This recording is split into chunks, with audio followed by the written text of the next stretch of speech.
मसाजोगची पोटनिवडणूक शेवटी अंतिम टप्प्यात पोहोचली आणि ज्या पद्धतीचे विजयश्री स्वरूपानंद देशमुख यांना प्राप्त झाली त्याने गावाने पूर्णपणे संदेश महाराष्ट्राला दिला की आम्ही भावनेवर नाही तर आम्ही वास्तविकतेवर आणि विकासाच्या मुद्द्यावर निवडणूक लढवतो. आणि खऱ्या अर्थाने महाराष्ट्राला दिलेला खूप मोठा संदेश आहे. भावना अनावर करून त्याच्यावर विकासाची जर जोड प्रत्येक गावाने देत राहिले तर खऱ्या अर्थानं गावाचा विकास आणि गावाचा कायापालट झाल्याशिवाय राहणार नाही. पण नेमकं आमचं घोडं अडतंच त्यावर. आम्हाला भावनिक मुद्दे दिले जातात आणि भावनिक मुद्द्याच्या आहारी जाऊन आम्ही ज्या पद्धतीनं आमचा निर्णय चुकवतो आणि 5 वर्ष अशाच पद्धतीने घालवतो ना. आतापर्यंत 5 करता करता आमचं पूर्ण स्वातंत्र्य मिळाल्यानंतर आजपर्यंतचा कार्यकाल हा भावनिकतेतच गेला आणि हाती काय लागलं तर शेवटी झोपाटणं. या संदर्भात ज्या पद्धतीनं मसाजोगकरांनी जी एक भूमिका घेऊन महाराष्ट्राच्या निवडणुकीच्या संदर्भातून एक संदेश सगळ्या महाराष्ट्राला दिला, त्याच पद्धतीनं या निवडणुकीमध्ये विजय झालेल्या स्वरूपानंद देशमुख यांनी सुद्धा एक संदेश दिलाय, तो ऐका. आरोप कुणी काय केले मला माहित नाही. मी पहिल्या दिवशी सांगत होतो माझे मतदार राजा माझ्या सोबत आहे. त्यांनी आज मतदान रूपी आशीर्वादातून ते सिद्ध केलं आहे. कोण कुठलंय कुणी काय माझ्यावर आरोप केले तरी माझी जनता पहिल्यापासून माझ्या सोबत होती.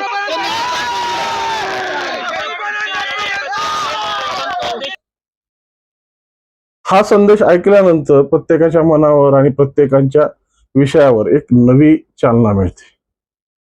शेवटी ज्या गावाच्या साठी समर्पित झालेले संतोष देशमुख ज्यांनी या गावासाठी आपलं बलिदान दिलं, एक दलित मुलासाठी बलिदान दिलं आणि या बलिदानाची आण घेऊन सर्व सामाजिक जीवनामध्ये ज्या पद्धतीच्या कार्यप्रणालीचा वसा किंवा ज्या पद्धतीचा संकल्प स्वरूपानंद देशमुखांनी बांधला, तेच खऱ्या अर्थाने या महाराष्ट्राचं आणि या गावाचं विकासाचं एक द्योतक आहे.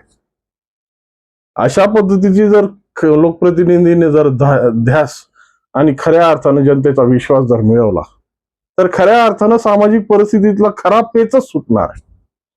पण ही पेच न सुटावा आणि स्वतःची मक्तेदारी ही कायमस्वरूपी चालावी, स्वतःचा स्वार्थाने बरबटलेला जो एक आत्मकेंद्रितपणा आहे तो नेहमी समाजासमोर आपल्या पद्धतीने भावनिक पद्धतीने चालावा, याच्यासाठी अनेक जण प्रयत्नशील असतात आणि अनेक जण असे प्रयत्न करून स्वतःची टिमकी वाजून घेतात.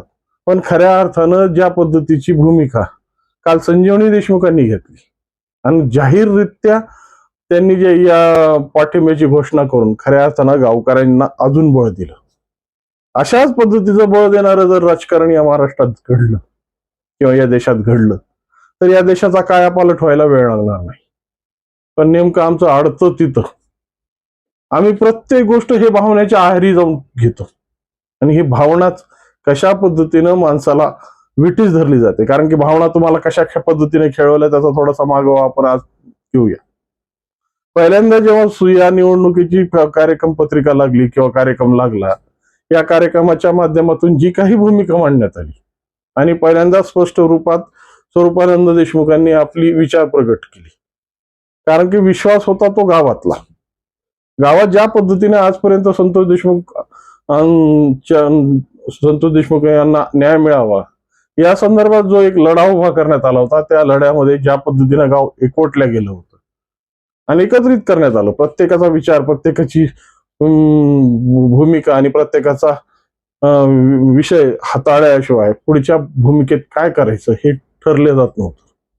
परंतु नेमकं ही जी परिस्थिती आहे, म्हणजे आज निवडणुकीमध्ये जी परिस्थिती निर्माण झाली आणि स्वरूपानंद देशमुखांना जे म्हणजे विनंत्या करण्यासाठी किंवा त्यांची मनधरणी करण्यासाठी जी 5-25 लोक समोर आली. आता स्वरूपानंद देशमुखांनी तर यांना लाभार्थी टोळी म्हणून जाहीर केलंय आणि या लाभार्थी टोळीनं कशा कशा पद्धतीने लाभ कोणाकोणाला दिले आणि कसे घेतले आता हे पुढचा काळच ठरवेल आणि याच्यावर स्वतंत्र विषय करायचाच आहे. परंतु ही लाभार्थी टोळी ज्या पद्धतीने प्रत्येक ठिकाणी ऍक्टिव्ह आहे आणि यामुळेच खऱ्या अर्थानं या लाभार्थी टोळींना ज्या पद्धतीच्या दिशा देणार, ज्या पद्धतीच्या भूमिका सांगणार, ज्या पद्धतीची परिस्थिती दाखवणार त्यावरच सगळे निर्णय घ्यावे असं यांचं खरं मत असतं. आणि या मतावर ज्या पद्धतीच्या भूमिका स्वरूपानंद देशमुखांवर आरोप प्रत्यारोप सुरू झाले आणि खऱ्या अर्थानं या मसाजोगच्या निवडणुकीत कारण नसताना सुद्धा परळीचा अँगल जोडण्यात आला. शेवटी मतदारांनी सुद्धा ही गोष्ट आपले मतदान झाल्यानंतर लोकांना सांगून दाखवली किंवा त्यांच्या समोर मांडली की आम्ही परळीहून आलोय, परळीचं मतदान आहे. खऱ्या अर्थानं कोणत्या गावाचं मतदान, कोणत्या गावाची भूमिका, कोणत्या गावाचा विषय हा या एखाद्या ग्रामपंचायतीच्या निवडणुकीत वापरला जावं का? पण हे दुर्दैव आहे, कारण की भावनिकता हे निर्माण कशी पद्धतीने होईल. आणि सध्या मीडिया सुद्धा एक चांगल्या पद्धतीची भूमिका दाखवत आहे. हा एक नेरेटिव्ह सेट करण्याचा प्रयत्न आहे. शेवटी म्हणतात ना की सूम जळालं पण पीळ गेला नाही, त्या पद्धतीचं सूम जळालंय आणि पण पीळ जाऊ द्यायचा नाही, याच्यासाठी एक नवीन वाक्य त्यांनी सुरू केलंय ट्रोलिंग करायला. आता शेवटी पराभव आणि विजय हे दोन्ही नाण्याच्या दोन्ही बाजू असतील तरी विजय किती मतांनी मिळाला किंवा पराभव किती मतांनी झाला याचा काही आकडा नसतो. शेवटी पराभव हा पराभव असतो आणि विजय ही विजय असतो. पण तरीही याच्यात मीडियाने संधी सोडली नाही. आणि शेवटी स्वरूपानंद देशमुखांना जी 92 मतांनी विजय मिळवला आणि ज्या मिळाला त्या 92 मताचा जो आकडा वारंवार या मीडियाच्या वतीने जाहीर करून पुन्हा या पडलेल्या गोष्टींमध्ये ज्या पद्धतीची ठिणगी टाकण्याचा प्रयत्न, खऱ्या अर्थानं हे मीडियाला शोभत नाही. पण मीडिया या गोष्टीचं पुनरावृत्ती का करतं, का मीडियाला हे ज्या पद्धतीच्या पुनरावृत्त्या करून ज्या भूमिका मांडवण्यासाठी ज्यांनी काही सुपाऱ्या दिल्यात त्या सुपाऱ्या खऱ्या अर्थाने या मीडियावाले आपल्या वाजवत आहेत. कारण की 92 मताची भूमिका काय आणि 1 मताचा विजय काय, शेवटी विजय विजय असतो. पण या पद्धतीची ज्या पद्धतीने म्हणलं सूम जळालं तरी पीळ गेला नाही, पीळ जाऊ द्यायचा नाही आणि ते पीळ कशा पद्धतीने त्या गावातल्या परिस्थितीशी जोडून राहील ह्याची काळजी मात्र मीडियावाले नेहमी सचोटीने घेतात. आणि अशीच सचोटी सध्या मीडियात खूप मोठ्या प्रमाणात सुरू आहे. कारण की सगळ्या ज्या गोष्टी महाराष्ट्रात शिस्त आहे आणि ज्या शिजवल्या जात आहे त्या सगळ्या गोष्टींच्या मागे कमीत कमी 50% हात तरी या मीडियावाल्यांचा आहे. ज्या पद्धतीचे नेरेटिव्ह बांधून यांनी आपली आपली भूमिका मांडण्याचा प्रयत्न केला आणि या नेरेटिव्हच्या नादात काय सामाजिक भूमिका कशा पद्धतीने दुपाळते, सामाजिक भूमिकेमध्ये नेमकं काय परिणाम होतात ह्याची यांना कसलीही काळजी नाहीये. यांचा बूम वाजला पाहिजे, यांची परिस्थिती वाजली पाहिजे, यांचा जी काही यांना दिलेल्या पॅकेजचं जी काही भूमिका आहे ती चांगल्या पद्धतीने नावाजली पाहिजे, याच भूमिकेत हे राहतात. आणि पुन्हा अजून काही राहिले साहिले बाहेरून मिळणारे बळ, बाहेरून मिळणारे पाकिट आणि या पाकिटाच्या जीवावर आपली टिमकी वाजवून समाजाची भूमिका काही असो पण स्वतःची भूमिका मात्र चांगली झाली पाहिजे, स्वतःची खळगी चांगल्या पद्धतीने भरली पाहिजे आणि सामाजिक हित कशा पद्धतीने आपलं हित स्वार्थ साध्य करता येईल याकडे या मीडियावाल्यांचं लक्ष आहे. असो त्यांचं काम आहे, ज्यांचं काम ज्यांच्यासाठी सोडून दिलंय, परंतु त्या पद्धतीचा संदेश या निवडणुकीच्या माध्यमातून मसाजोगकरांनी दिलाय. खऱ्या अर्थानं त्याचं खऱ्या अर्थानं पुनरावृत्ती प्रत्येक ठिकाणी झाली पाहिजे. फक्त भावनेच्या बळावर, भावनेच्या जीवावर आणि भावनेच्या विठीस धरून जर निवडणुका लढवल्या जातील किंवा लढल्या जातील त्याचे परिणाम काय होत आहेत तुम्ही प्रत्येक ठिकाणी बघतायत. अजितदादांनी ह्याचा चांगलाच समाचार घेतला होता. अजितदादा नेहमीच या गोष्टीचा समाचार घ्यायचे, पण ते कळणाऱ्याला कळतं ना. ज्यांना कळून सुद्धा वळण्याची भूमिकाच येत नाही त्या लोकांना काय सांगणार आहे.